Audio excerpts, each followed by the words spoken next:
Hello, dear students. We all know that a road is something which everyone uses, whether rich or poor, and it forces all levels of people to associate with one another. The road signifies mobility. One can take the road as a point to start towards as something new. Here we are talking about the road of life. So today we are going to learn our first poem from Unit 2, Song of the Open Road by Walt Whitman. Walt Whitman was an American poet, essayist, and journalist. Whitman is among the most influential poets in the American literature. He is often called the father of free verse. His major work, Leaves of Grass, was published in July 1855. His O Captain, My Captain, a poem written on the death of Abraham Lincoln, is widely popular.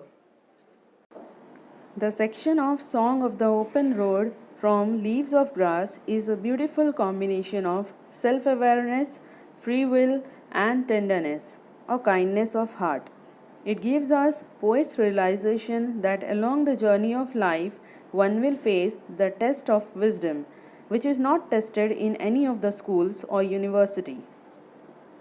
So let's begin with the poem Song of the Open Road by Walt Whitman. Let's start with stanza 1. Afoot and light-hearted, I take to the open road. Healthy, free, the world before me. The long brown path before me leading wherever I choose. This means the poet is setting out on the open road by foot. That means he started his journey. He is light-hearted and open to all. He is experienced. That means he is ready to take any sort of experience in his life. Here the poet recognizes that it is he who is in control of his journey. That means poet is taking the complete responsibility of his journey. He will choose where the path will take him on his journey. And yes, here the poet has decided that wherever he will reach, wherever he will go, the path will decide his journey. Now let's see stanza 2. Henceforth I ask not good fortune, I myself am good fortune. Henceforth I whimper no more, postpone no more, need nothing. Here the poet says that he does not have to pray for good luck. Here he doesn't need to pray to God or to anyone to give him good luck because he is the maker of his own good fortune or good luck or destiny.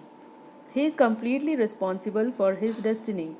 He will no longer cry or hesitate to do what he wants because he is in need of nothing, because he don't want any kind of help from anyone. He will take his journey at his own.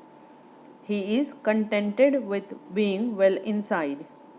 He is mentally strong and happy to be on the open road. That is, it means he himself takes all responsibilities of his own deeds. He is well satisfied with all his equipments, so he doesn't need anything from people. Let's come to stanza 3. Done with indoor complaints, libraries, querulous, I do not want the constellations any nearer. I know they are very well where they are. I know they suffice for those who belong to them. Here the poet seems to disconnect himself from others. Poet says that this earth is fine this way itself for all his contentments. He says whatever I need will be provided by this mother earth. He doesn't wish or desire to be any closer to the stars than already he is.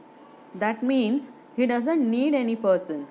He knows they are fine wherever they are, and he knows that they are good enough for those who belong to them. The poet highlights that his free will and independence is more important for him. The poet says here he possibly does not include himself in the group of the people who belong to the influential group of the people. The word constellation means the gatherings or group of influential people. Now let's come to stanza 4.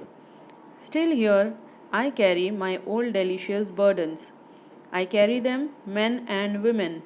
I carry them with me wherever I go.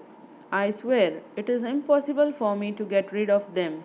I am filled with them and I will fill them in return. Here, the poet accepts that he has so many problems, but instead of worrying about the problems, he will enjoy them. The poet communicates the sense of enjoyment and feels for his own burdens.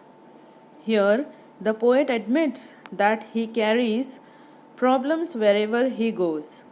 He declares that he cannot cut off himself from these problems or burden. He himself is filled with burden and he fills them in return. Instead, he and his burdens share meaningful relationship. He means to say that his burden cannot define himself, rather he carries them wherever he goes. Thus, this poem motivates us to continue our journey and reach our goal despite hazards in life. Hope you understood the poem. Be happy and stay safe.